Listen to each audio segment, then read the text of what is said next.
hadiratmu di tempat kudusmu Yahweh. Tiada kata-kata selain puji dan sembah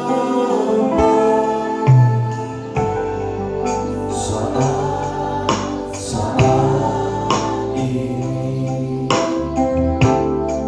Alangkah indahnya Yesus bersamamu selalu,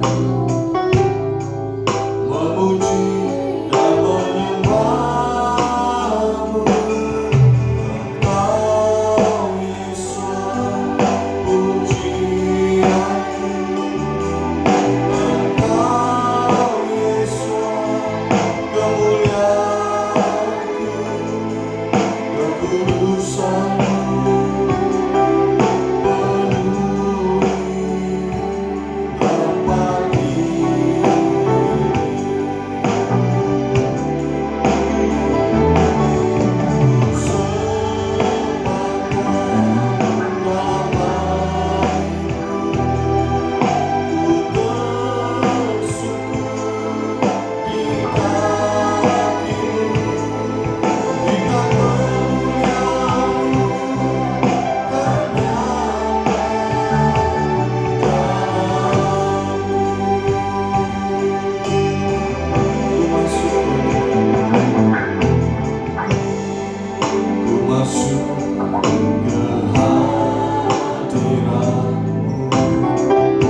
Yahweh Elohim kami yang hidup.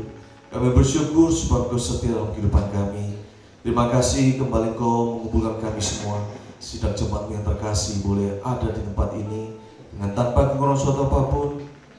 Sebagaimana kami ada, semuanya karena kasih setiamu dalam kehidupan kami ya Bapa. Kau memberkati ibadah kami dari awal pertengahan ke akhir. Kami serahkan semua yang dalam pimpinan Roh Kudus-Mu.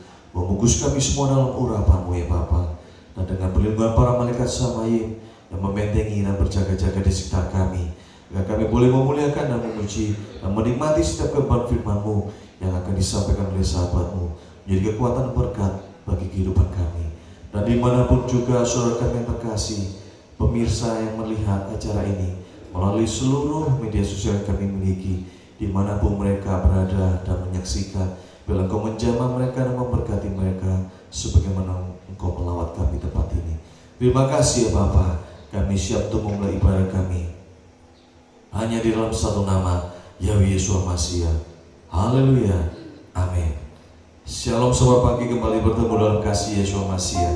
Tiada berkesudahan kasih setiamu. Katakan bahwa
nama itu memikirkan tinggi.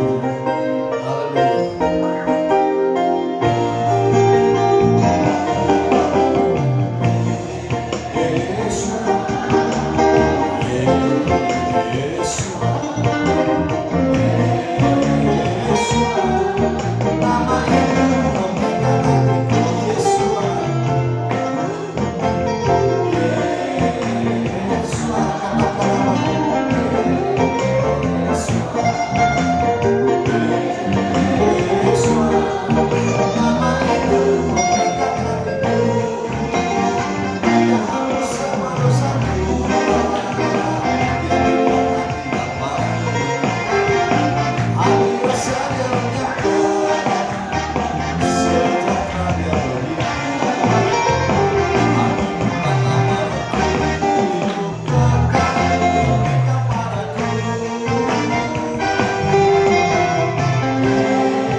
Tiada pernah aku ragukan kasih-Mu ya Bapa. Walau seribu rebah di kananku, tetaplah Engkau Yahweh Elohim menolongku.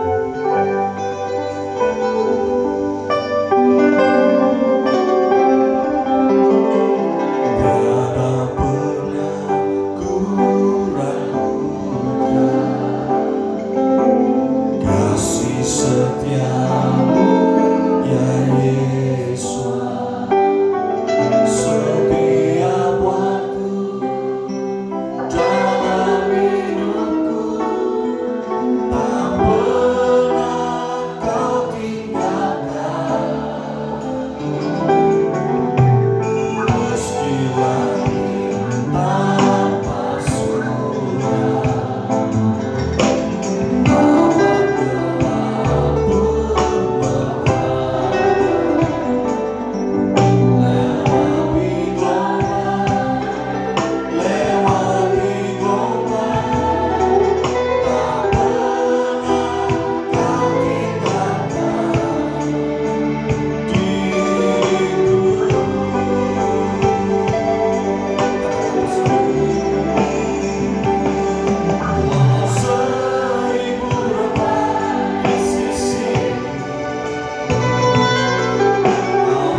memuji, menyembah, memuliakan nama-Mu dan bersyukur untuk semua kebaikan-Mu.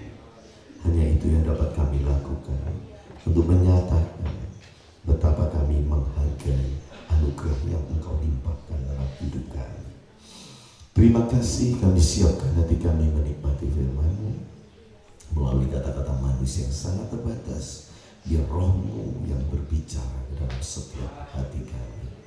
Kami serahkan waktu yang ada awal hingga akhirnya dalam pimpinan Roh Kudus, dan darah anak domba Elohim membungkus kami, dan para malaikat Samad yang kudus membentengi memateri kami. Terpujilah Engkau Elohim kami, dan kami bersyukur kami semua ada hadir pagi hari ini, dan kami tidak kekurangan suatu pun yang baik, tubuh jiwa roh kami, bahkan sampai Yesus HaMasiah datang menjemput kami. Tubuh jiwa roh kami terpelihara sempurna tanpa cacat di hadapan Engkau. Terima kasih, Engkau baik, berbuat baik dan memberi yang terbaik bagi kami semuanya. Segala puji syukur hanya bagi Elohim kami, Bapa kami, di dalam nama Yahweh Yesus HaMasiah. Haleluya. Amin. Shalom. Reventura Sabunda Desember. Saudara semua diberkati yang Yesus HaMasiah berlimpah-limpah. Selama-lamanya. Haleluya.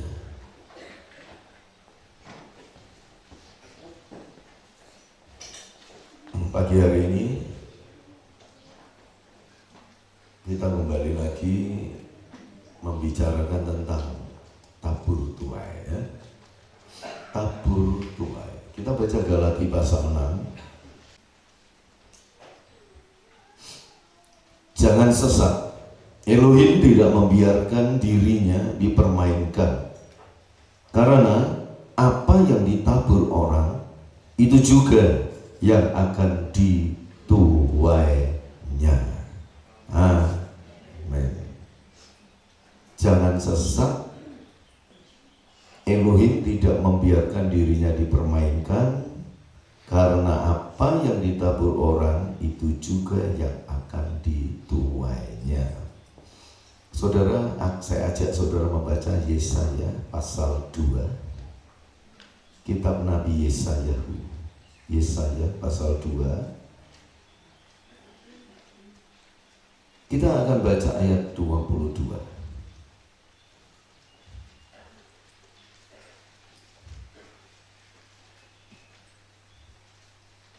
Yesaya pasal 2 ayat 22. Jangan berharap pada manusia, sebab ia tidak lebih daripada embusan nafas.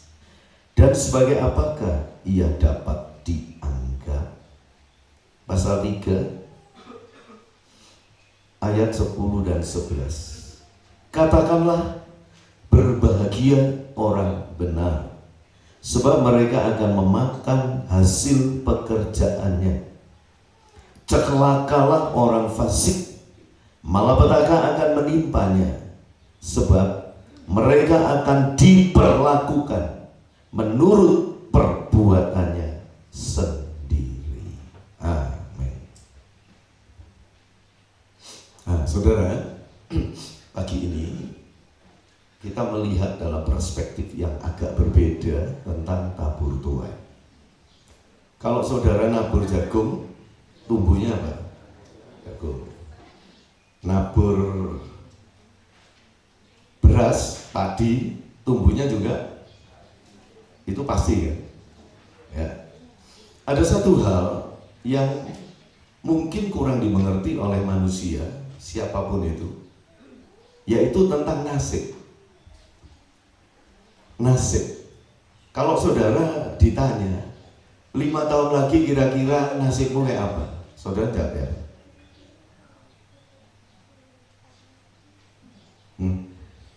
5 tahun lagi nasibmu seperti apa? Bisa jawab. 10 tahun lagi?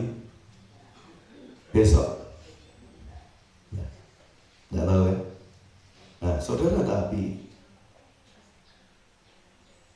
saya percaya bahwa di alam semesta, ya, itu segala sesuatu itu ada hitungannya, ada perhitungannya. Jadi secara matematis itu tepat. Jadi Elohim sang pencipta itu dia menggunakan perhitungan yang tepat. Contohnya, kita bisa berkumpul hari ini 6:30, betul nggak? Nah, ditentukan waktunya 6:30. Karena waktu yang sama, saudara semua dapat berkumpul bersama, betul? Ya.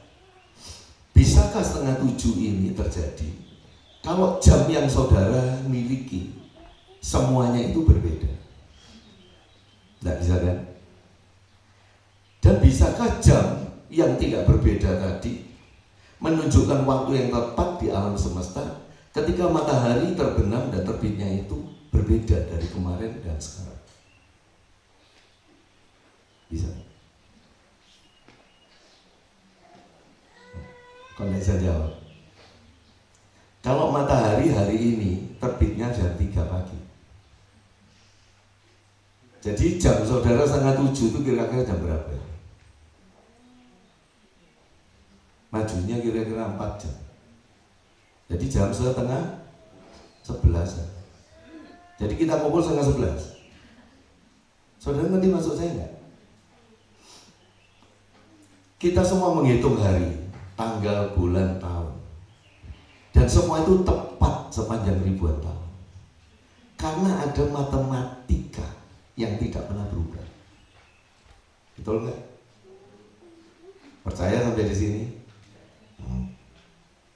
Kalau semua benda-benda langit, tumbuhan mengikuti suatu hukum yang saya katakan matematis, secara fisika perhitungannya itu tepat. Saudara, ilmu fisika itu yang meliputi berbagai macam gejala-gejala alam. Jadi fisika, jadi dari kata fisik, artinya sesuatu yang dapat diamati. Seperti tubuh kita ini bisa diamati, ini fisik, tubuh fisik. Yang tidak bisa diamati, organ di dalam, itu juga fisik, tetapi itu organ dalam. Apalagi jiwa roh kita, itu bukan fisik, tidak fisikal. Itu sesuatu yang rohani, jiwani, gitu ya. Jadi ilmu fisika itu dikembangkan terus karena gejala-gejala alam yang dapat diperhatikan. Dan gejala alam ini ada hitungannya semua, sehingga bisa menciptakan alat-alat yang mau jam, handphone, arloji, semua itu diciptakan karena ada matematika yang tepat yang menghitung fisik-fisik tertentu. Itu saya semua ini gunakan bahasa sehari-hari, bukan bahasa ilmu pengetahuan, agar saudara itu gampang menerimanya. Ya, bisa ngerti ya? Jadi semua alat apapun, termasuk mic yang saya pegang ini, dia tidak akan bisa membuat suara saya terus masuk ke speaker-speaker itu kalau nggak ada hitungannya. Perhitungan frekuensinya harus tepat. Ketika saya keluarkan diterima oleh receiver, lalu diteruskan ke mixer, diteruskan ke power, diteruskan ke speaker. Ini secara simultan terus menerus, itu tidak pernah berubah. Nilai-nilainya itu tidak pernah berubah, sehingga bisa dipakai bertahun-tahun ya, kecuali kalau jebol terbakar ya baru nggak bisa. Jadi semua di sekitar kita, semua ini ada hitungannya, saudara. Tetapi mengapa kalau itu sudah jatuhnya ke nasib manusia, maka manusia selalu berkata ada takdir ilahi yang tidak kita mengerti. Dan takdir ilahi ini menyebabkan kita ini mengalami A, B, C, D tanpa bisa kita tolak, tanpa kita mau, tanpa kita usahakan. Semua menimpa kita begitu saja, tanpa sesuatu alasan yang jelas. Kebanyakan manusia kan berpikir seperti itu kan? Sehingga orang selalu ingin mendekatkan diri kepada yang namanya Tuhan, untuk mereka bisa bergantung, untuk mereka bisa mempercayakan hidupnya agar hidupnya kelak itu baik. Di sini semua ingin hidupnya baik, ingin punya masa depan yang indah, ingin tidak mengalami hal-hal yang buruk. Saya katakan semua ada hitungannya. Itu yang saya renungkan sampai usia saya seperti saat ini. Jikalau seluruh alam semesta ini ada hitungannya, dan itu selama entah mungkin miliaran tahun, karena dipercaya umur alam semesta ini sudah miliaran tahun, bukan 6.000 atau 7.000 tahun. Saudara, luar biasa umur alam semesta ini, dan entah sampai kapan. Kalau semua berjalan dengan hitungan matematika yang tepat, masa cuma manusia yang juga bagian dari alam semesta? Karena kita ini dari tanah loh saudara, dan dari air, betul nggak? Masa kita ini dikecualikan sehingga nasib kita, hidup kita itu tidak terjadi secara matematis, tetapi secara acak. Hanya keberuntungan, ada istilah keberuntungan toh? Wah, untung orang itu. Apakah memang iya seperti itu? Ataukah semua itu ada perhitungan?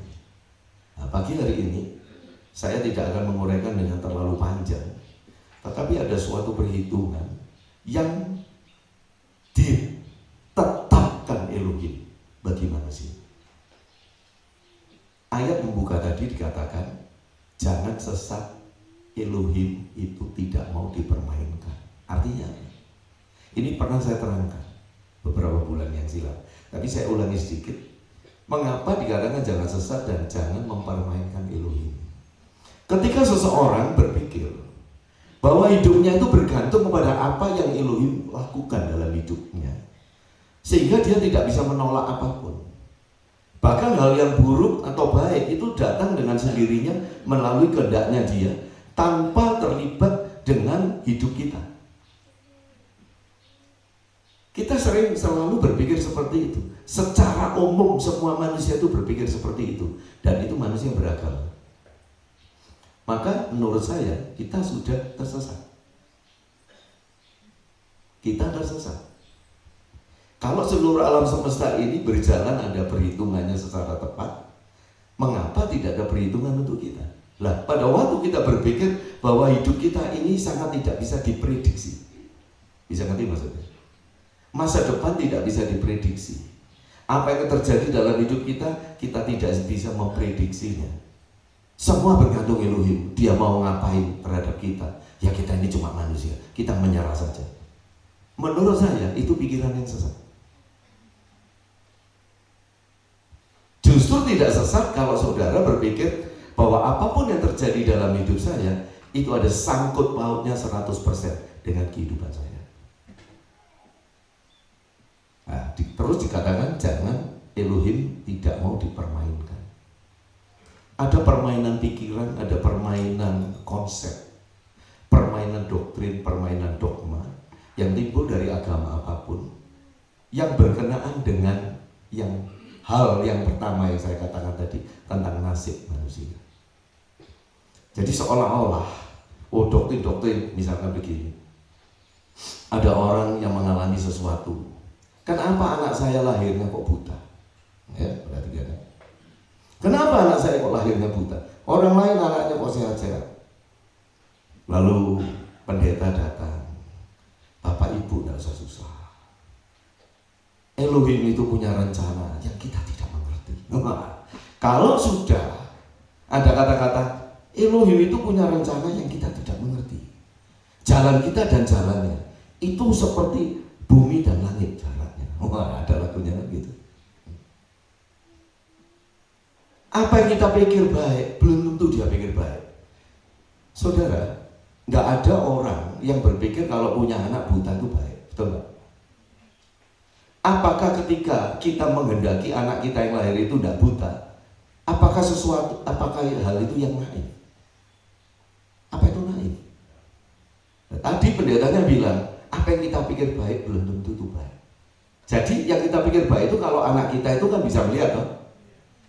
Tapi menurut pendeta itu apa yang kita pikir baik, yaitu anak bisa melihat, belum tentu baik. Berarti lebih baik dia buta. Gitu. Loh, itu logikanya kan gitu. Artinya yang kita pikir baik belum tentu menurut Elohim baik. Berarti menurut Elohim anakmu buta ini baik. Lah kalau anakku ini buta ini menurut Elohim baik, kenapa anaknya orang lain kok nggak buta? Jadi baik untuk saya dengan baik untuk orang lain beda. Itu saya katakan permainan doktrin. Bisa ngerti?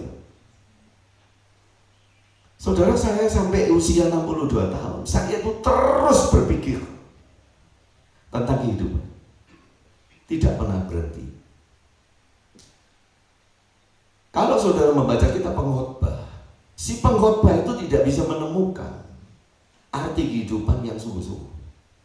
Sehingga akhirnya dia katakan dengan kata sia-sia, sia-sia. Semua akan sia-sia. Semua di bawah matahari ini sia-sia. Lalu ketika dia bilang semua sia-sia, itu sia-sia apa enggak? Loh, dia itu sok berhikmat, dia itu sok jago mengerti semuanya. Semua di bawah matahari sia-sia. Omongannya itu sia-sia enggak? Saudara pernah mikir itu enggak? Baru pagi ini tuh mikir. Jadi omongannya itu ya sia-sia. Kalau semua di bawah matahari sia-sia, omongannya dia tentang semua di bawah matahari sia-sia, iya sia-sia. Lalu berarti tidak berguna tuh itu? Tidak berguna. Lalu ngapain ada di kitab suci kita? Tuh, bingung lagi. Kalau semua sia-sia, ngapain ada di sini? Berarti kitab Kejadian sampai Wahyu dibaca juga sia-sia tuh. Kan ini ada di bawah matahari. Nah, kita berkumpul di sini sia-sia kan? Nah, mulai kamu pulang, ya sia-sia. Ngelencer aja, ya sia-sia. Itu mau apa? Nah, saudara, karena Salomo tidak pernah mengerti bahwa seluruh alam semesta bekerja secara matematis. Salomo hanya berpikir tentang hidup itu misteri. Hidup itu penuh misteri.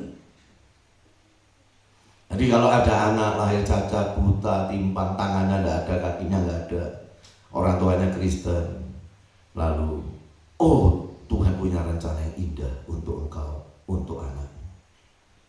Rencana indah apa? Yang kira-kira? Apakah rencana indah itu tidak bisa Elohim berikan pada seseorang dengan tubuh yang lengkap? Apakah harus dengan tubuh yang penuh cacat seperti itu? Perhatikan kata-kata Elohim bekerja dalam segala hal mendatangkan kebaikan bagi yang mengasihi Dia. Di situ tidak terindikasi bahwa segala sesuatu yang terjadi itu karena kehendak Elohim. Tetapi segala sesuatu yang terjadi bisa dipergunakan Elohim untuk mendatangkan kebaikan. Punya anak yang lahir cacat itu bukan dari Elohim. Bukan rencananya Elohim. Rencana Elohim adalah menjadikan manusia sempurna, yang sebaik mungkin, seindah mungkin. Kalau saudara melihat tanaman yang tumbuh di hutan, yang namanya anggrek, misalkan anggrek bulan, yang usianya sudah mungkin ribuan tahun. Apakah anggrek bulan ini pernah berubah menjadi anggrek matahari? Saudara nanti maksud saya, arah pembicaraan saya. Saudara mengenal bunga apapun di sekitar kita. Semua bunga ini tumbuhnya nanti ya seperti itu. Pisang misalkan, mau pisang susu, pisang goroho, pisang gapi. Begitu tunas-tunasnya tumbuh, geroho, tunanya tumbuh jadi pisang ambon. Enggak pernah tuh. Kenapa kalau masalah tumbuhan, ya toh, itu kok begitu terus, enggak ada berubah. Nasibnya kok sama terus. Memang kadang bisa cacat tumbuhan bahkan binatang, tapi buahnya manusia yang cacat. Kalau tumbuhan itu biasanya itu secara konsisten, dia begitu-begitu terus ribuan tahun, enggak pernah berubah. Lah, jawabannya dari mana? Kenapa kalau manusia itu begitu banyak cacatnya, begitu banyak nasib yang berbeda satu dengan yang lain? Jawabannya ada di kitab Yesaya yang kita baca tadi. Orang benar akan memakan hasil pekerjaan. Orang fasik akan diperlakukan sesuai dengan perbuatan. Dimulai dengan kata jangan mengandalkan manusia. Karena manusia itu hanya nafas, hembusan nafas, ruh. Mau disamakan dengan apa manusia itu? Yang ada hari ini besok banyak. Yang begitu sia-sia hidupnya seperti bayangan. Jangan mengandalkan manusia. Maksudnya di sini, saudara,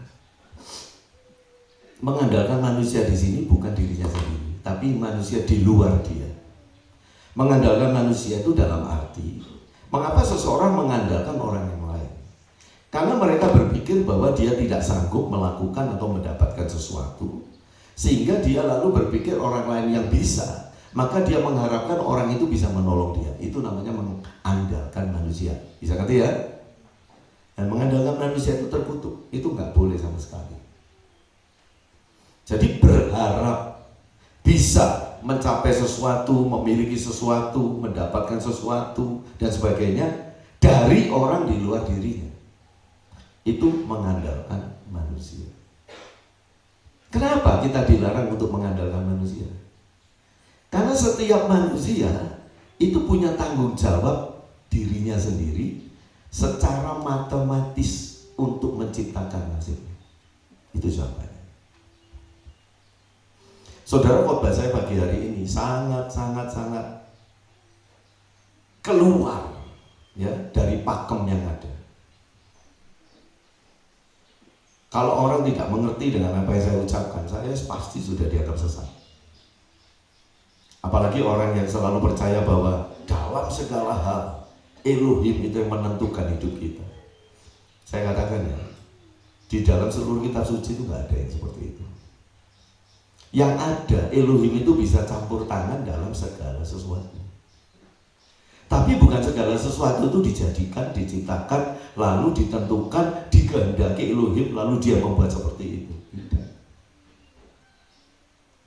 Coba sekarang, kalau ada orang mabuk-mabukan, itu dia sendiri atau Tuhan yang buat dia mabuk?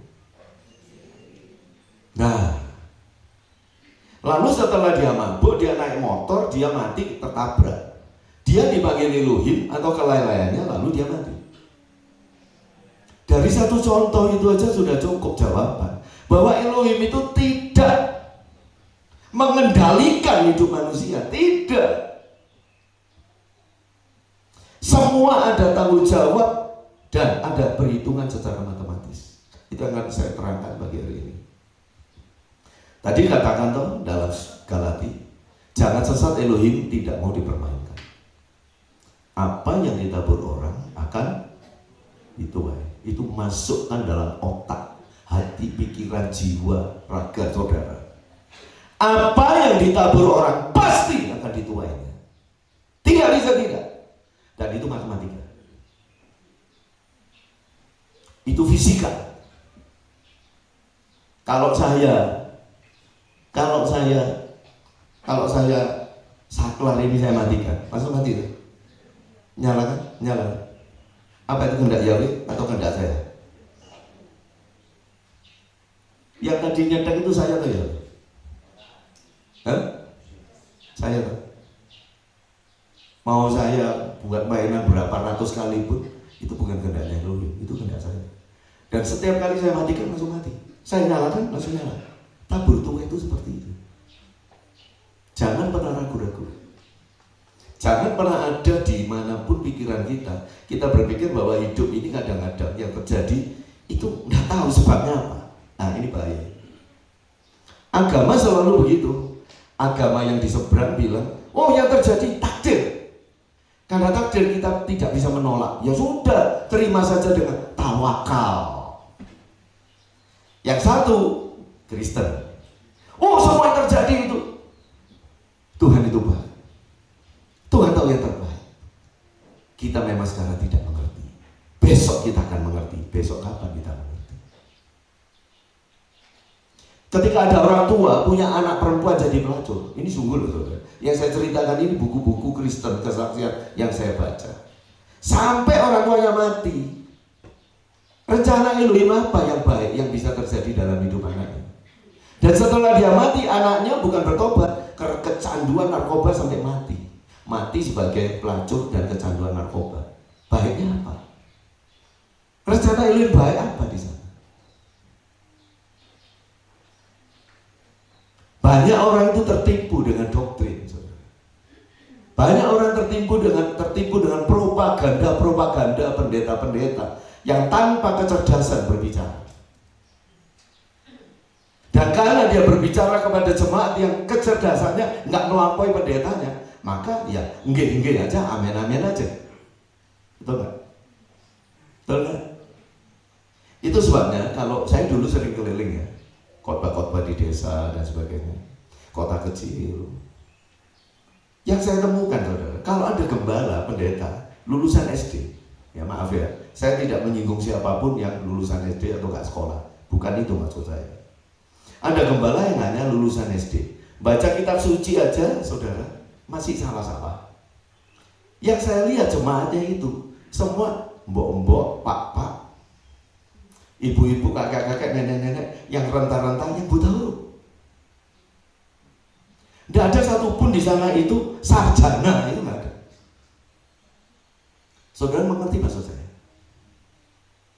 Bagaimana seorang gembala bisa mengembalakan orang yang lebih pintar dari dirinya? Itu tidak mungkin.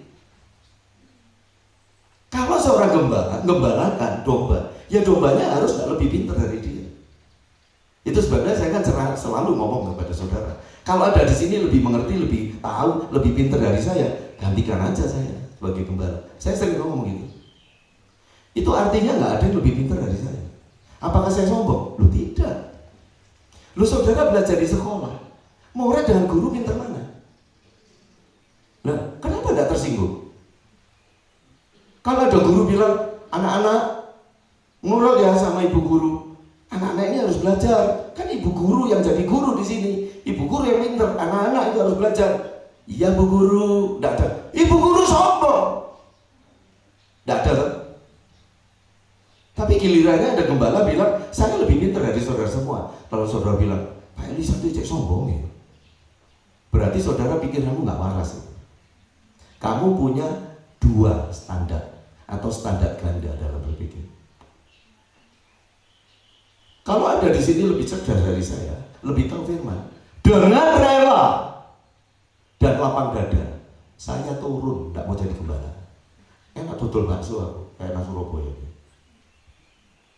Loh, sungguh saudara. Saya di sini itu bukan mau sok jago, sok minter, sok berpikir paling pinter sehingga saudara harus dengar saya. Tidak. Tapi saya merasa tidak layak melayani saudara. Kalau ternyata saya ini kalah pinter dengan saudara, kalah rohani dengan saudara, saya mundur, saya malu. Masa gembala sama domba pinteran domba, saudara? Saudara setuju nggak dengan kata-kata saya? Nggak setuju? Kalau nggak setuju berarti saudara nggak waras. Loh, nggak waras lah. Saudara mau belajar apapun, karena saudara menganggap gurunya lebih pintar dari kamu, betul nggak? Lah enggak lah, apa kamu belajar? Nah, saudara, kembali ya. Propaganda agama itu seringkali membuai kerohanian kita. Seolah-olah kita ini rohani, penuh pengharapan dan sebagainya. Tapi betapa kecewa dan sia-sianya kehidupan ini ketika apa yang baik dalam hidup kita itu tidak kunjung datang. Ada banyak orang sampai akhir hidupnya tidak pernah melihat rencana apa yang baik. Yang katanya pendeta saya, Tuhan punya rencana yang indah, yang kamu tidak mengerti. Rencana indah yang mana? Kalau aku tidak pernah mengerti rencananya, bahkan sampai aku mati, apakah rencana indah yang tidak aku mengerti itu relevan dengan hidupku? Saudara pernah mikir gitu? Tahu relevan? Relevan itu berarti ada suatu hubungan yang bisa dimaknai dan bermanfaat dalam hidup kita sekarang ini. Itu namanya relevan. Kalau pendeta bilang, oh ada hal yang jelek, pendeta bilang, oh itu Tuhan punya rencana yang indah dalam hidupmu. Tapi sampai dia mati itu nggak berubah masalah itu. Relevan nggak? Itu namanya pembodohan Itu yang namanya permainan doktrin. Itu namanya mempermainkan Elohim. Hanya karena Elohim tidak bisa dilihat, hanya karena Elohim tidak bisa didengar, hanya karena Elohim itu tidak bisa kita pegang, sehingga kita katakan rencananya kita ya tidak tahu. Dan ada ayatnya, rencanamu bukan rencanaku. Betul nggak?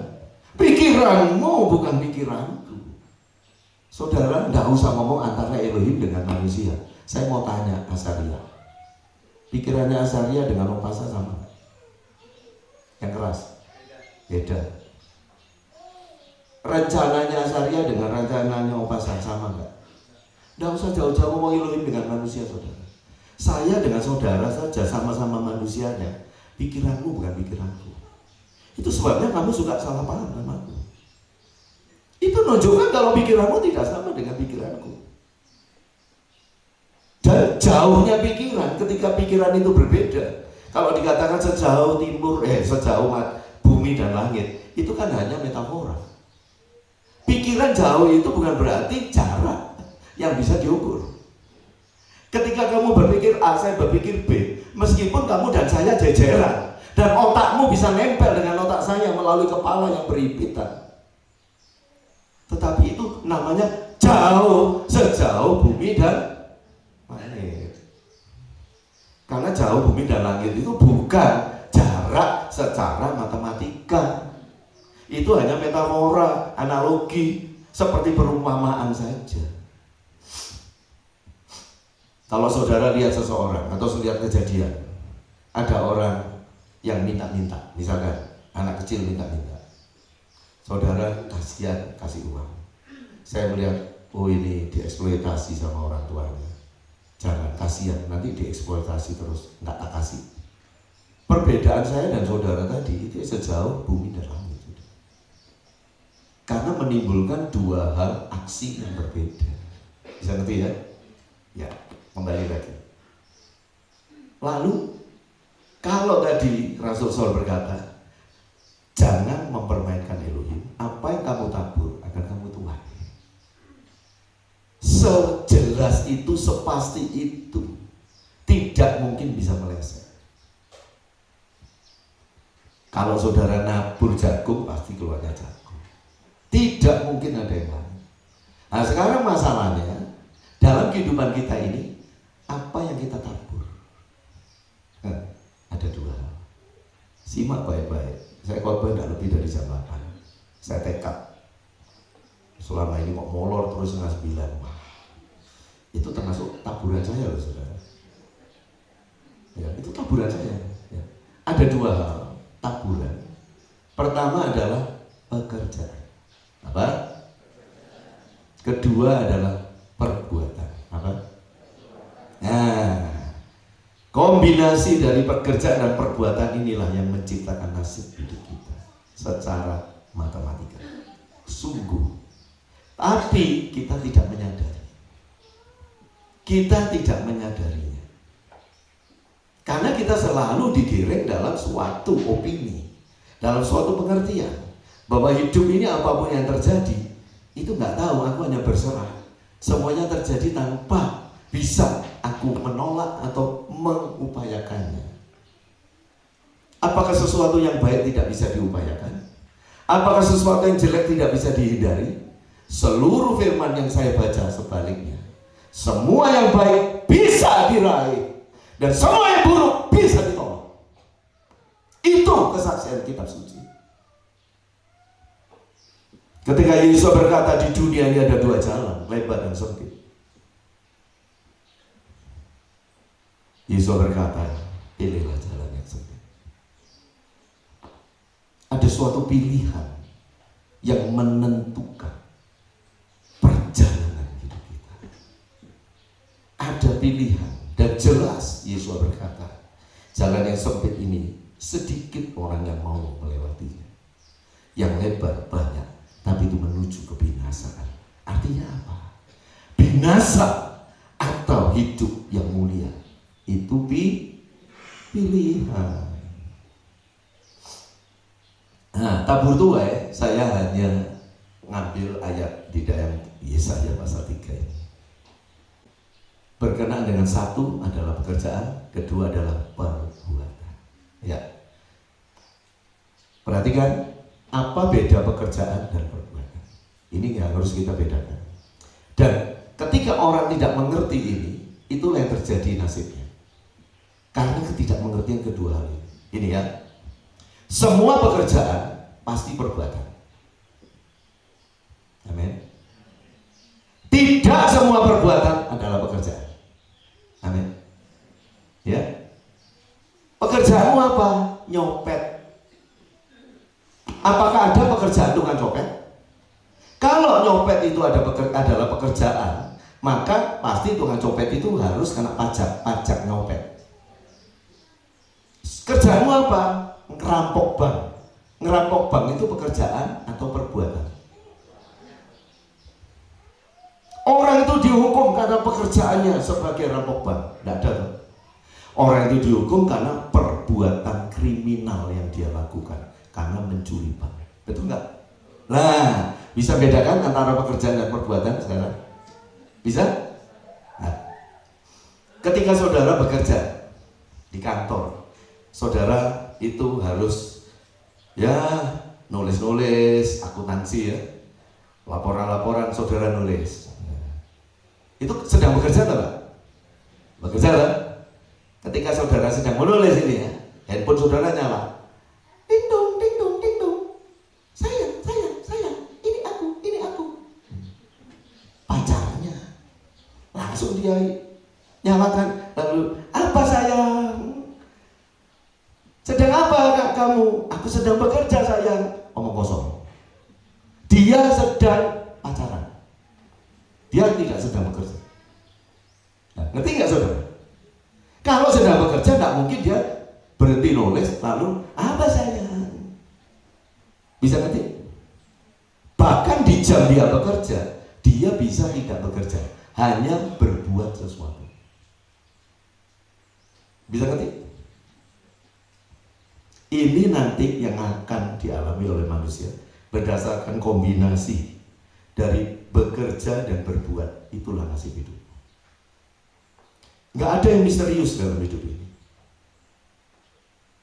Hidup ini karena kita manusia adalah bagian dari alam semesta, maka semua ada hukum-hukum yang akan mentaati. Itu yang saya percaya. Puluhan tahun saya merenungkan kekristenan. Puluhan tahun saya melihat agama-agama apapun. Saya menemukan satu hal yang menurut saya harus dirubah, yaitu cara berpikir manusia yang beragama apapun, yang selalu berpikir dia bergantung kepada Elohim, seolah-olah dia adalah suatu objek percobaan Elohim, objek yang menjadi sasaran untuk kemarahan Elohim atau kebaikannya, dijadikan objek tanpa alasan apapun.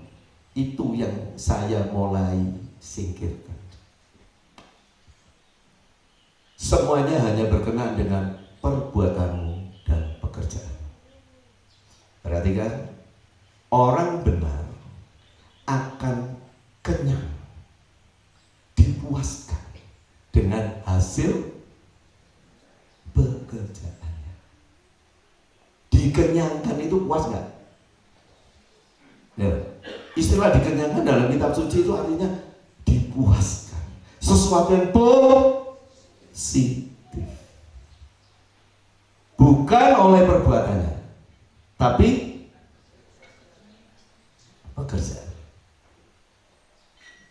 Gilirannya orang fasik akan diperlakukan. Kamu tahu nggak diperlakukan itu? Diperlakukan itu berarti kamu menerima suatu perlakuan yang itu bukan maumu. Jadi itu yang namanya diperlakukan. Itu berarti ada pihak kedua yang sedang memperlakukan kamu, dan hal itu belum tentu menyenangkan kamu. Berdasarkan apa? Pekerjaan? Bukan. Berdasarkan perbuatan. Artinya orang benar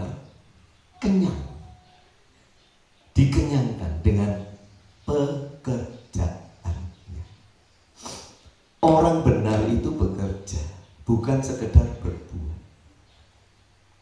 Orang benar itu bekerja, dan hasil pekerjaannya itu akan memuaskan hidupnya, membahagiakan dia.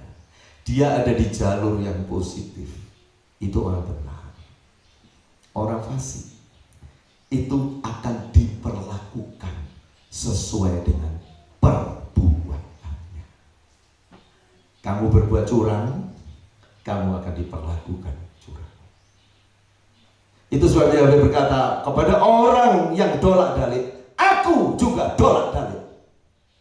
Kepada orang yang hidupnya itu seperti ular, jalannya kiri kanan, aku juga akan bersikap seperti itu. Diperlakukan. Itu untuk orang fasik, sesuai perbuatannya.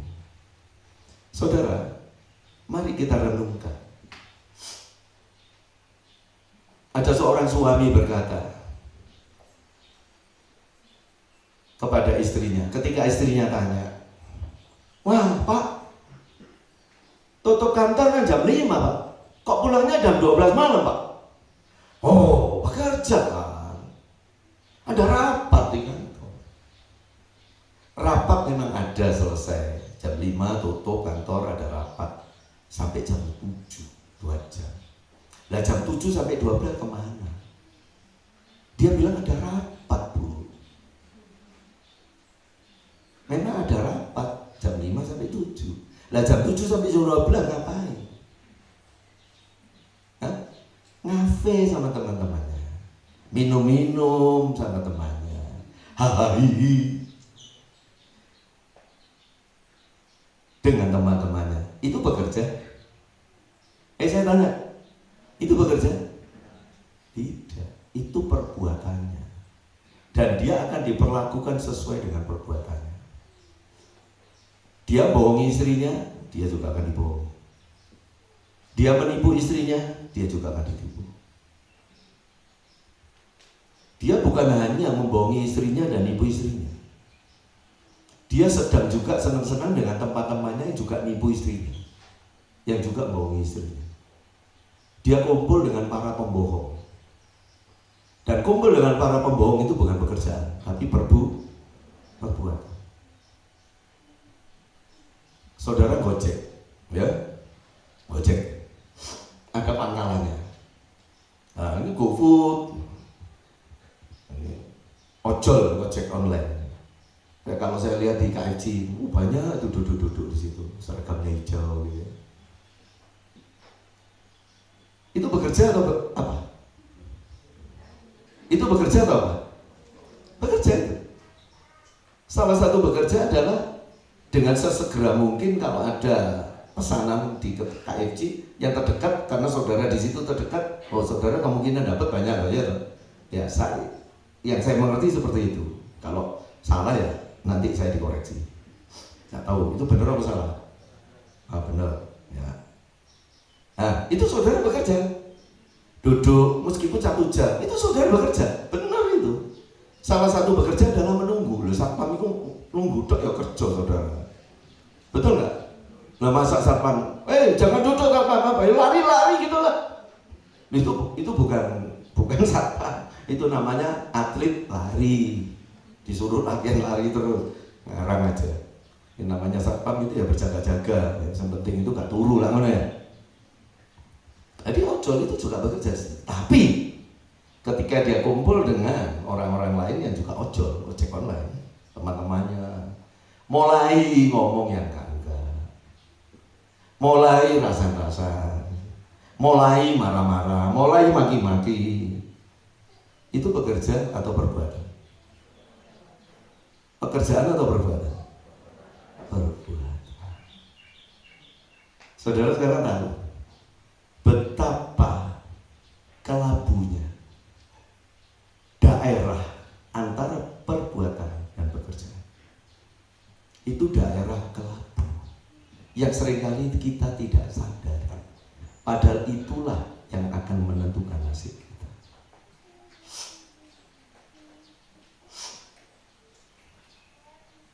Itu sebabnya yang istilah membunuh waktu atau nganggur itu sangat berbahaya. di waktu luang, apa yang saudara perbuat?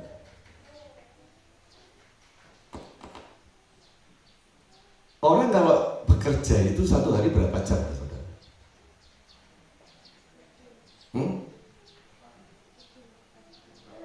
Rata-rata. Mulai jam 8 pagi, saudara Noah kalau kerja jam 8 pagi sampai jam 5. Tapi jam 12 sampai 1 istirahat ya. Berarti 7 jam. 6. Loh, tak dipotong istirahatnya tadi. Jadi 8 itu enggak, sebelum dipotong, setelah dipotong 8. Oh. Banyak juga ya. Kalau orang Israel kerja 6 pagi sampai 6 sore. 12 jam. Dipotong makan siang 1 jam, 11 jam. Katakan aja kerja 8 jam satu hari. Satu hari ada berapa jam? Ada hitungannya atau berarti? Sisa waktu dipotong dengan bekerja ada berapa jam? Satu hari 16 jam. Apa yang saudara lakukan 16 jam? 16 jam itu loh saudara, apa yang saudara lakukan? Saudara kan tidak bekerja ya? Apalagi 8 jam bekerja itu tidak seluruhnya waktu untuk bekerja. Ada waktu yang dipergunakan untuk hal yang tak beres. Kalau orang bekerja sampai ngerokok ya saya ngomong ya, tukang-tukang sini tuh semuanya perokok, ngaduk acian semen, luluh semennya, waduh terus berhenti.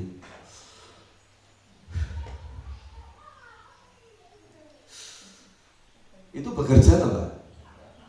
Itu namanya nyuri waktu, betul nggak? Jadi dia kalau bekerja sambil ngerokok itu enggak bekerja waktu ngerokok. Tapi kalau ditanya orang, kamu ngapain? Kerja ini loh. Nggak ketok aku kerja. Padahal sedang seduh rokok. Nah di sini yang saya katakan yang banyak menipu manusia. Dan nasibmu itu ditentukan di sana. Kalau kerja itu kerja. Lalu kalau hanya berbuat sesuatu yang bukan pekerjaan, perbuatanmu itu harus yang benar, yang baik, yang berguna untuk orang lain. Cuma gitu aja. Matematikanya gampang luar biasa. Tetapi membutuhkan pemantauan setiap saat dalam hidup kita. Saudara, pekerjaan saya ini kan gembala. Salah satu pekerjaan saya adalah khotbah, betul nggak? Saya khotbah ini kalau sampai jam 8, nggak sampai 1 jam, betul nggak?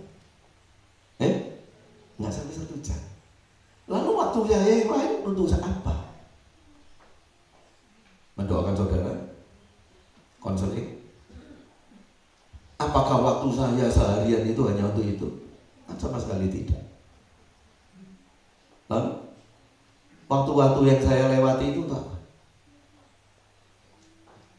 Saudara bekerja yang namanya sales. Saya dulu jadi sales 2 tahun. Waktu usia saya 19 tahun. Keliling kota Surabaya. Nah, di tengah pekerjaan itu saudara, saya bisa menemukan sales-sales yang lain.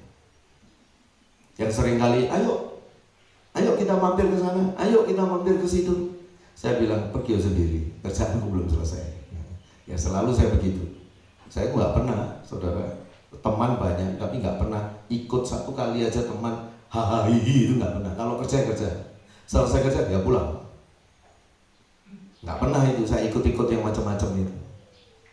Wah, cuma sekedar makan-makan, minum-minum loh dengan teman-teman, apa salah sih? Cik sombongnya kon. Itu senjata yang dipakai iblis untuk membuat kita itu merasa kita nggak boleh sombong. Kita nggak boleh sombong loh. Kita itu harus rendah hati. Sombong tapi benar, dengan rendah hati tapi tersesat. Milih di. Milih mana? Lupa, nih sombong itu kan berarti tidak baik. Nanti dulu sombong tanda petik. Yang nyebut kita sombong kan teman kita, bukan Yahweh. Kenapa dituruti? Kamu nih melakukan ini, kamu bukan laki-laki. Memangnya apa aku ini? Tidak sadar dan tidak yakin dengan gendernya. Aneh kan? Ayo nyoba ini, cap tikus. Ini lihat, sekali teguk aku bisa. Kamu bisa? Waduh, aku pernah nyicipi setengah sendok aja rasanya kayak terbakar. Wah, bancingan, bencong lah. Gitu. Iyalah bencong lah. Wah, nggak mau dia ke bencong, langsung teguk aja. Wah. Bener dia nggak bencong? Menurut saya, dia itu nggak ngerti jenis kelaminnya, dia ngerti. Bingung dengan jenis kelaminnya sendiri. Begitu orang bilang kamu bencong, langsung, aku nggak boleh jadi bencong. Lo memangnya apa kamu itu? Saudara ngerti? Ya itu namanya krisis kepribadian. Saudara mungkin waktu saya ngomong seperti ini, ada banyak saudara yang gitu aja kok Pak Pembalap ngomong sih, mosok ngomong nggak ngerti. Andai kata semua kayak saudara, tugas saya pasti ringan. Tapi percayalah, di tengah-tengah domba-domba yang sangat disayangi Yahweh ini, di Bukit Hermon ini, ada banyak orang yang benar-benar hal yang paling mudah aja nggak ngerti, saudara. Itu sebabnya saya itu kalau ngomong seringkali kayak ngomongnya anak kecil. Saudara pikir saya senang ngomong seperti ini pagi hari ini? Sama sekali nggak suka. Tapi betapa lambannya banyak hati pikiran saudara. Itu sebabnya saya ngomong detail hal yang sangat mendasar dalam kehidupan. Saudara, sebetulnya kalau kamu ingin tahu nasib apa yang terjadi dalam hidupmu, kamu nggak usah tanya AI. Tadi malam saya lihat AI. Apa pertanyaannya kepada AI? Yesus Kristus dan Nabi Muhammad, mana yang lebih besar? Saudara pasti bisa menebak siapa yang lebih besar. Tidak sesuai dengan nyanyian Yesus lebih besar. Tidak sesuai dengan nyanyian itu. Kebalikannya. Yang konten itu bilang, ini bukan pendapat saya, juga bukan pendapat agama saya. Ini pendapatnya AI yang sangat objektif. AI ini dijejali dengan semua isi kitab suci, semua isi Al-Quran, semua hadis, apapun dimasukkan. Saya bilang, semua data kalau diberikan, itu ternyata datanya itu banyak yang palsu, lalu mendiskreditkan satu agama dan mendiskreditkan tokoh yang satu. AI itu tidak akan tahu kalau itu palsu. Kelemahan AI itu cuma satu, dia itu gampang dibohongi. Ya, ngerti ya? AI itu gampang dibohongi. Dia hanya mengolah data yang masuk, lalu dengan kecerdasan yang luar biasa, dia mengamati hanya beberapa detik, dia menyimpulkan dan bisa mempresentasikannya. Tapi semuanya berdasarkan informasi. Lah nek informasi ini iki ngawur. Lah AI-nya ikut ngawur nggak? Ya ikut. Memangnya AI siapa? Tapi saudara percaya tidak? Orang itu sangat percaya kepada AI. Bukan seperti saya ini ngomongnya. Apapun yang dikatakan AI itu pasti benar. Itu sebabnya khotbah saya minggu lalu itu dewa benteng-benteng. Karena nanti AI ini akan dipercaya orang di seluruh dunia. Ketika dia memprediksi perusahaan bisa jatuh gulung tikar dan sesuai dengan data yang ada, informasi yang diberikan sangat objektif, maka ramalannya melalui penghitungan matematika yang luar biasa itu bisa tepat hampir 1%. Dan dari ketepatan-ketepatan itu manusia lalu percaya bahwa tidak mungkin dia salah. Persis dengan tukang ramal, mau sio, mau horoskop dari Babel, sio dari Cina, mau weton-weton dari ilmu Nusantara, agama Nusantara, ya, kejawen dan sebagainya, kebatinan. Semuanya itu dipercaya orang karena apa? ada kemungkinan berapa persen itu cocok ramalannya. Padahal buahnya nggak cocok. Tapi berapa persen ramalan cocok itu sudah dipercaya secara intersubjektif bahwa itu bisa dipercaya. Sehingga orang senang tetap dengan ramalan-ramalan, horoskop, show dan sebagainya. AI itu juga sama, saudara. Hanya dia sangat teknis dan dia ini berhubungan dengan apa? Teknologi. Dan ketika atas nama teknologi, manusia menganggap bahwa itu dia tidak sedang mempercayai klinik. Dia sedang mempercayai ilmu pengetahuan. Disinilah abu-abunya. Ilmu pengetahuan yang diciptakan luar biasa seperti komputer dan sebagainya saya katakan, itu ada unsur kliniknya di dalam.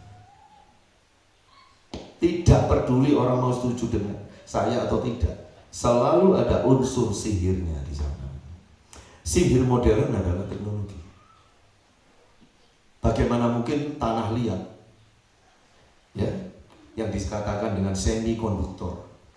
Di dalam tanah itu gampangnya gini, semi itu berarti tengah-tengah, konduktor itu menghasilkan atau dilewati aliran listrik. Semikonduktor adalah suatu bahan yang bisa dilewati listrik, tapi kalau dia itu ditempelkan nggak bisa korsleting, gampangnya gitu. Itu pakai bahasa awam. Jadi dia itu hanya mengindustri listrik itu setengah saja, itu semikonduktor. Dan itu hampir semuanya itu dari tanah liat. Karena saya mempelajari itu, saya kan elektro. Jadi saya tahu itu semikonduktor, chip-chip dan sebagainya, itu semikonduktor. Dari tanah-tanah khusus. Dan misalkan saudara lihat pasir. Pasir itu sebetulnya isolator atau semikonduktor. Pasir. Saudara, kalau pasir, saudara ambil magnet, letakkan di pasir, lalu ambil magnet itu, apa yang terjadi? Magnet itu dipenuhi dengan pasir. Kenapa pasir kok bisa nempel di magnet? Karena pasir mengandung biji besi. Besi itu konduktor. Tetapi bagian yang lain dari pasir, yaitu tanah-tanah yang lain yang tidak mengandung logam sama sekali, itu namanya isolator. Sehingga pasir itu adalah semikonduktor. Itu gampangnya begitu. Dan ketika pasir ini diolah sedemikian rupa menjadi komponen-komponen listrik, maka dia bisa mengalirkan listrik, tapi hanya setengah. Gampangnya gitu. Ya, saudara. Nah, sekarang kembali lagi. Ini saya kalau ngomong terus-terusan ini tidak bisa habis nanti. Ini sudah jam 8. Waduh, bagaimana? Kenapa ya? Kalau khotbah itu terasa waktu itu kayak kurang terus. Tapi saudara sudah puasa? Oh belum? Waduh, ya apa ya?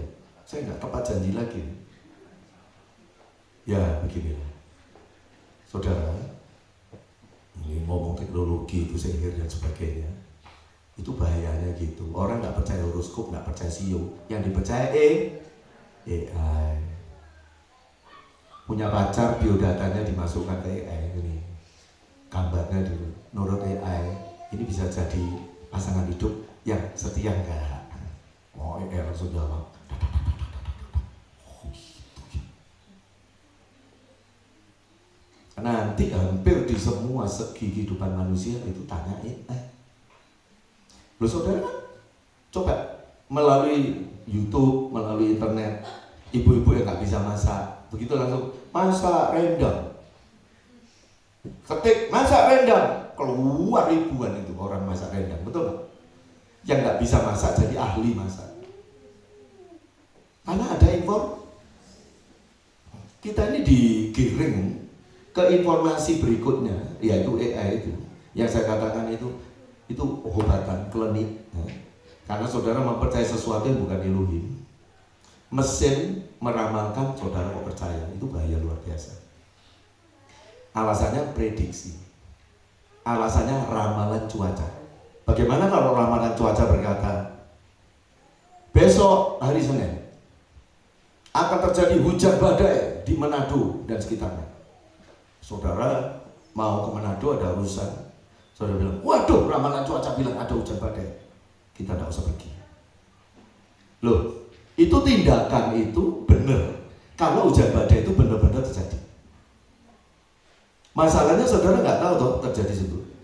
Hanya ramalan BMKG, ya. Apa yang saudara lakukan? Saya pernah saudara mengalami yang seperti itu. Oh, ramalan cuaca gini. Saya bilang dalam nama Yesus cuaca bagus, tetap berangkat. Loh, memangnya kenapa? Kok hidup kita harus bergantung pada ramalan? Nah, ketika ramalan cuaca oleh Badan Meteorologi dan Klimatologi Geografi, BMKG, Geofisika, kita percaya. Karena apa? Ilmu loh itu, ilmu loh. Bisa ngerti maksud saya? Ya. Saudara, ternyata dunia ini ingin memposisikan nasib hidup kita melalui teknologi dan melalui ramalan-ramalan yang mereka berikan. Penguasa dunia ini ingin mengkondisikan ketika total kontrol, secara totalitas mengendalikan kehidupan manusia itu melalui teknologi. Dan semuanya ini tidak masuk akal. Saudara, saya katakan pagi hari ini bahwa nasib kita tidak tergantung pada teknologi. Teknologi bisa berguna, bermanfaat selama hal itu tidak melanggar istilahnya etika kekristenan kita. Selama hal itu berkenan di hadapan Elohim. Tapi ketika bahayanya mulai mengancam, saudara harus hati-hati di sana. Jangan hanya di sana. Nasib kita ditentukan dari apa yang kita kerjakan dan apa yang kita perbuat. Kalau kamu bekerja dengan baik, kamu akan memakan hasil pekerjaan. Kamu dikenyangkan, kamu dipuaskan. Tetapi orang fasik akan diperlakukan sesuai perbuatannya. Perbuatan yang negatif menyebabkan engkau diperlakukan negatif. Perbuatan yang positif membuat engkau diperlakukan positif. Itu namanya tabur tuan. Dan ketika seseorang bekerja dengan benar, karena dia orang benar, maka dia dipuaskan dengan hasil pekerjaannya. Itu sebabnya firman katakan, semua jerih lelahmu di dalam Yahweh tidak mungkin sia-sia. Di dalam Yahweh berarti di dalam kebenaran. Tidak mungkin sia-sia. Kamu bekerja itu hasilnya banyak bukan karena untungnya banyak. Yahweh bisa membuat 5 roti 2 ikan menjadi puluhan ribu. Amin. Yesus bisa mengubah air menjadi air anggur. Bahkan Yesus bisa membuat orang mati menjadi hidup. Kamu berkecukupan, kamu berkelimpahan, uangmu banyak, bukan karena hasilmu banyak. Dengarkan. Tetapi kamu pekerjaanmu benar dan perbuatanmu juga berkenan di hadapan Elohim. Itu matematika rohani yang harus saudara mengerti. Jadi kalau kamu mengalami nasib yang buruk, pasti ada hubungannya dengan perbuatan. Jangan bilang, aku tidak mengerti. Jangan bilang seperti itu. Ketika saya mengalami mobil saya, baru beli, hanya berhenti di pertigaan sana, dekat Jaya Sakti. Ada truk yang ngangkut semen itu, mundur truknya. Mobil saya dihantam bagian belakangnya, dekat lampu belakang, robek 40 cm. Mobil itu keangkat. Bayangkan, saking tebelnya platnya wuling itu, kaca belakang nggak pecah, padahal cuma beda 5 cm dari kaca belakang. Memang tebal luar biasa, sampai ngangkat itu mobilnya. Sampai saya kaget, loh, mobilku kok keangkat. Terus kedorong ke depan, saya noleh ke belakang, wah truk itu. Apakah itu kebetulan? Apa itu kebetulan? Saudara, saya itu selalu memilih kalau pakai mobil. Bukan milih yang mahal. Milih yang menurut saya itu enak, nyaman. Dan kriteria nyaman bagi saya dengan orang lain itu berbeda. Sehingga saya itu sering ganti-ganti mobil. Apalagi itu karena memang dibutuhkan untuk menolong jemaat, keluarga dan sebagainya. Tapi di sana itu saya minta ampun sama Yahweh. Saya tahu ini bukan kebetulan. Ada pelajaran yang saya harus pelajari. Saya harus ada hikmahnya yang harus saya mengerti. Di situ saya ngomong sama Yahweh, aku mulai sekarang tidak akan milih mobil sesuai dengan kenyamananku dan sebagainya. Sudah, pokoknya berkat Yahweh aku bisa beli apa, aku bersyukur. Yang penting mobil itu nggak rewel, pokoknya ya sudahlah. Saya tidak terlalu idealisme lagi di sana. Itu yang saya lakukan, ampuni saya. Karena bagi saya mobil sudah tanpa saya sadari seperti jadi berhala untuk saya. Karena saya mengejar kenyamanan yang sulit bukan main. Orang lain bilang enak, saya bilang mono kok enak. Ya gitu. Mulai jadi berhala, saudara. Dulu makanan juga seperti itu. Dulu saya makanan juga seperti itu. Wah, enggak enak. Karena saya ini kan pintar masak. Ya pintar menurut saya ya. Menurut saudara ya nggak tahu. Menurut saya ini pintar masak. Masak apa aja bisa saya. Nggak usah belajar, nggak usah resep, ngarang aja nggak enak pasti. Saking pinternya ya saudara. Pintar ngarang maksudnya. Tapi saya belakangan itu bertobat. Kayak makan ikan bakar, wah sambalnya nggak enak, nggak kayak di solder. Sambal di solder itu paling enak menurut saya dulu. Begitu di air mendidih, lu sambalnya kok liar.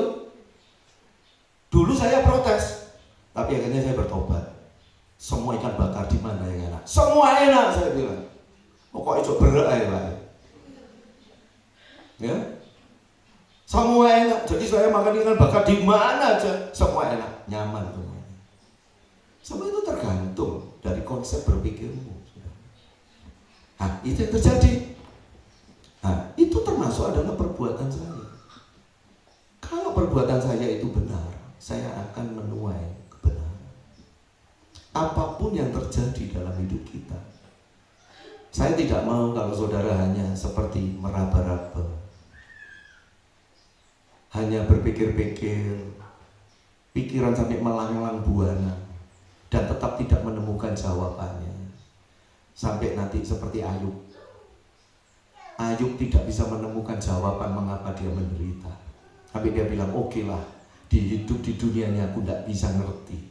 Nanti aku kalau mati, aku akan menghadap penciptaku.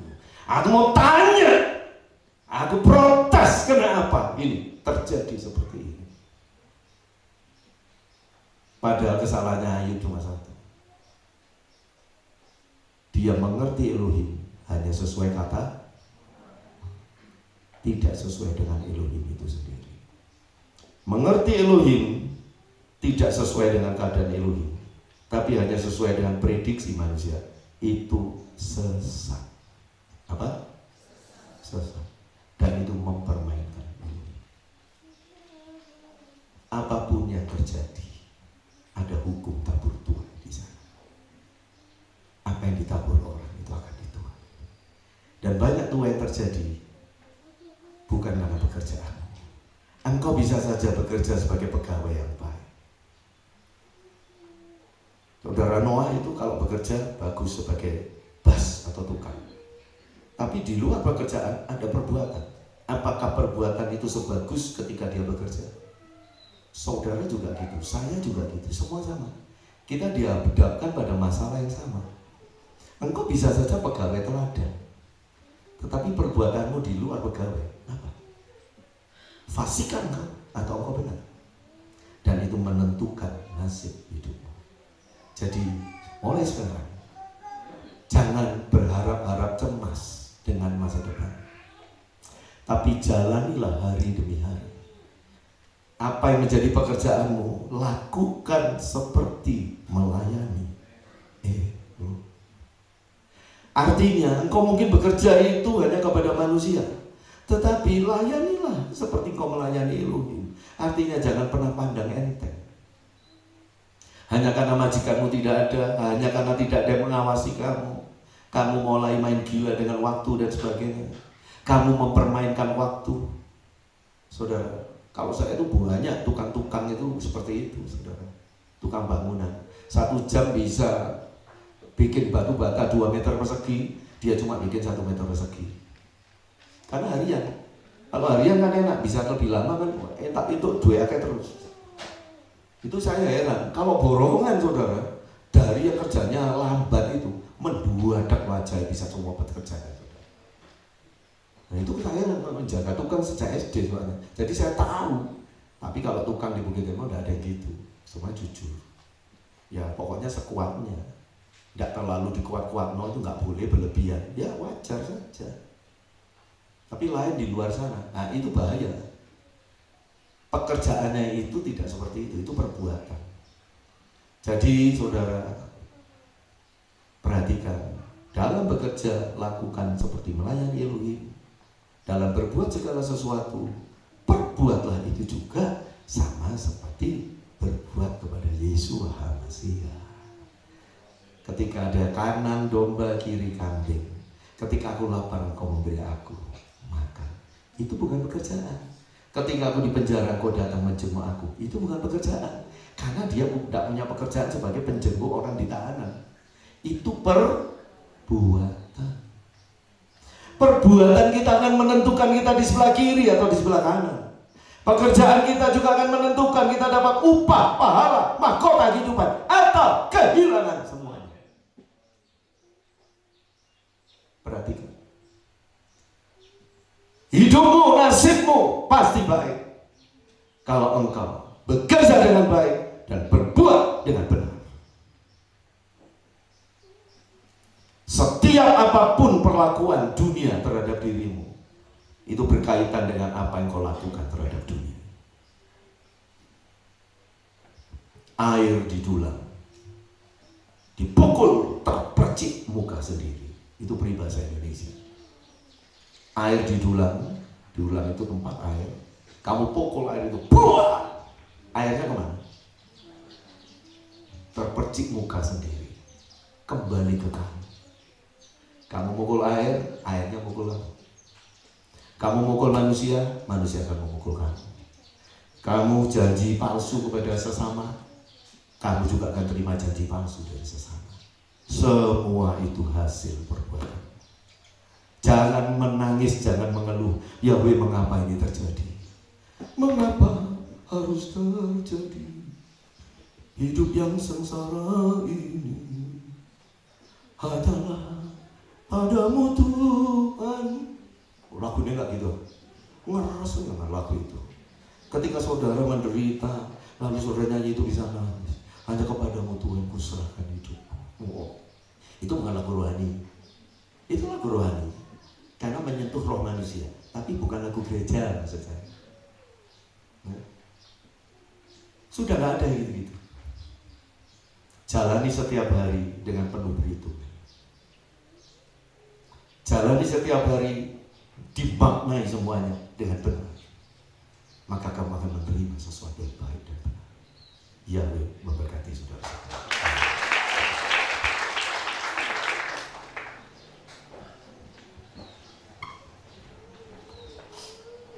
Haleluya.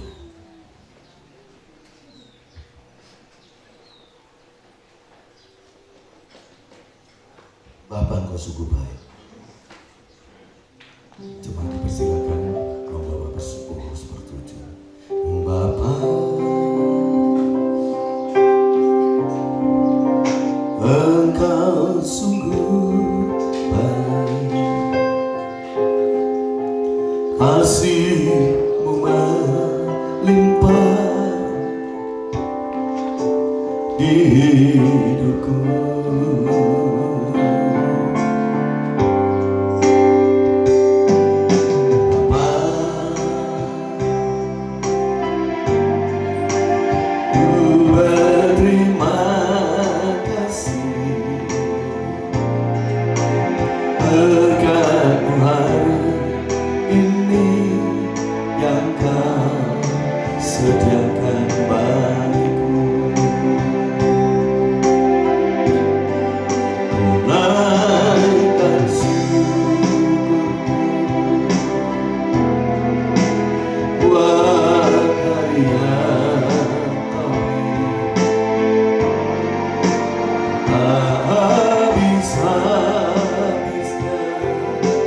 kasih dan rahmat-Mu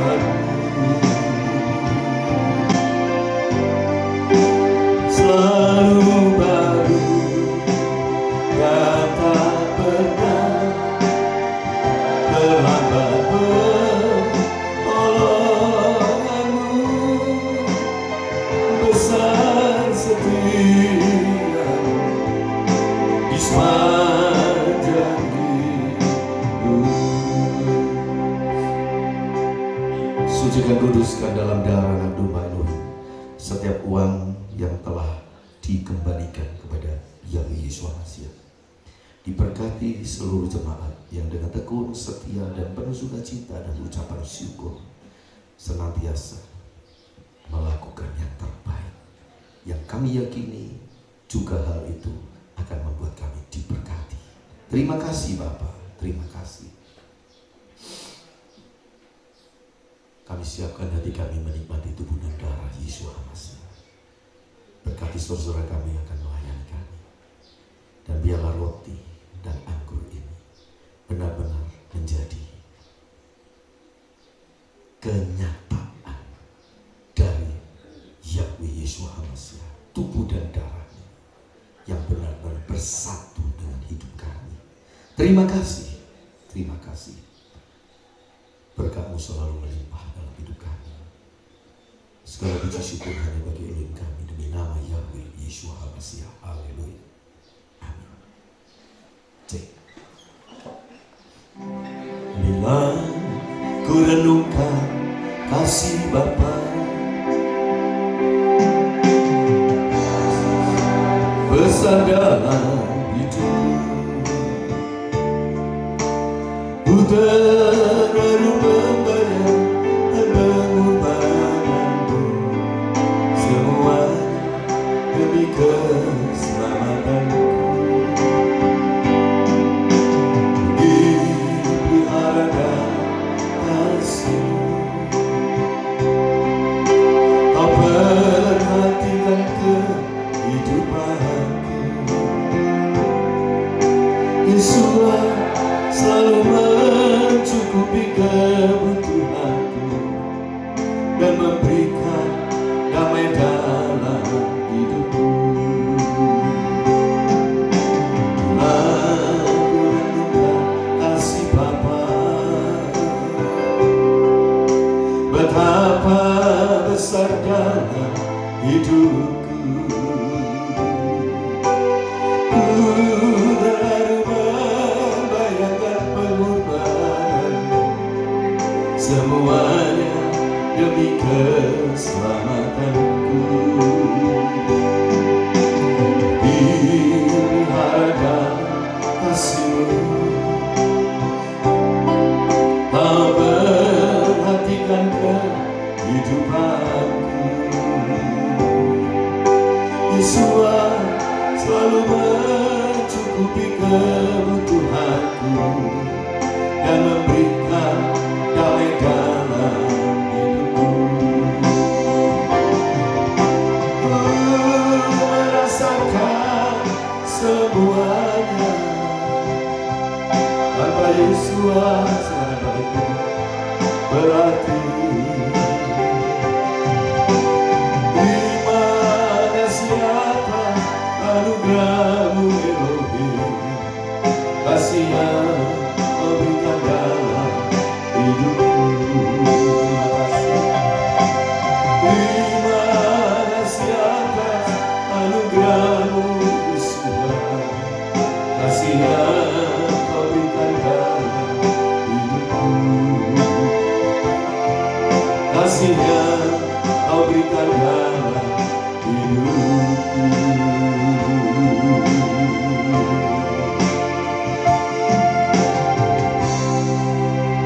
Angkat roti lebih tinggi dari kepala. Pada perjamuan malam terakhir, ketika Yesus dengan murid-muridnya sebelum diserahkan dan disalibkan, Yesus mengambil roti, mengucap syukur, memberkatinya, lalu memecah-mecahkannya dan berkata, "Inilah tubuhku yang diserahkan bagi kamu. Makanlah roti ini, karena roti ini benar-benar adalah darah Barang siapa makan roti ini, yaitu dagingku, dia tidak akan mati, tetapi hidup selama-lamanya. Bukankah roti yang atasnya kita ucapkan syukur adalah persekutuan dengan daging anak domba Elohim? Amin. Demi nama Yahweh Yesus Masih kita makan.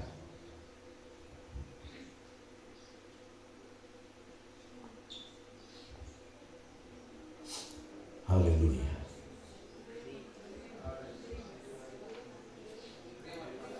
Terima kasih, semua bersyukur. Terima kasih. Angkat cawan lebih tinggi dari kepala. Demikian juga sesudah makan, Yesus mengambil cawan anggur, mengucap syukur, memberkatinya dan berkata, inilah darahku, darah perjanjian yang diserahkan bagi kamu. Setiap kali kamu makan roti ini dan minum dari cawan ini, kalian memberitakan kematianku sampai aku datang kembali. Bukankah cawan yang atasnya kita ucapkan syukur adalah persekutuan dengan darah anak domba Elohim? Amin. Demi nama Yahweh Yesus Masih kita minum.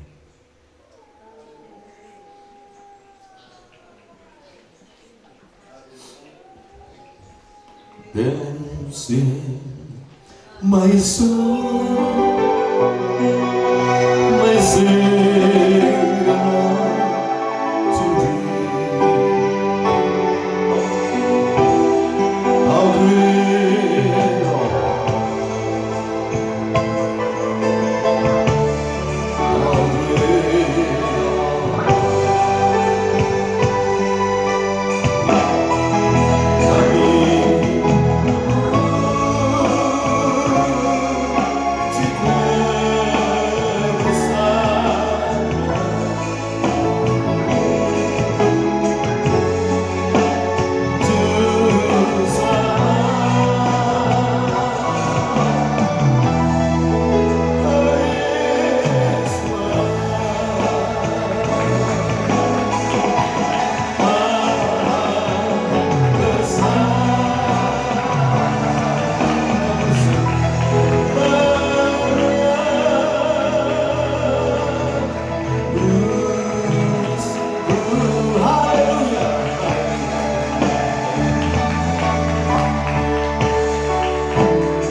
Diberkati anak sekolah minggu remaja muda akan beribadah.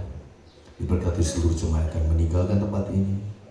Dan engkau akan oleh kemurahan-Mu menghimpunkan kami kembali di minggu-minggu mendatang. Dan selalu dengan berkat yang melimpah. Kasih karunia rahmat anugerah Bapa selalu melimpah dalam hidup kami. Damai sejahtera Yeshua HaMashiach memenuhi jiwa kami. Urapan Roh Kudus memberi sukacita keselamatan kami. Segala puji syukur hanya bagi Elohim kami. Demi nama Yahweh Yesus HaMashiach. Haleluya. Terima kasih buat kasih-Mu. Terima kasih buat rahmat-Mu. Buat pendamaian-Mu. Terima kasih buat kasih-Mu. Terima kasih buat rahmat-Mu. Terima kasih ajaib. Terima kasih ajaib.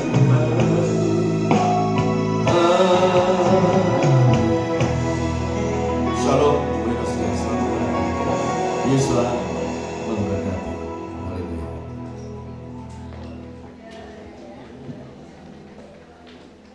Aku ingin selalu berdiam di bait-Mu.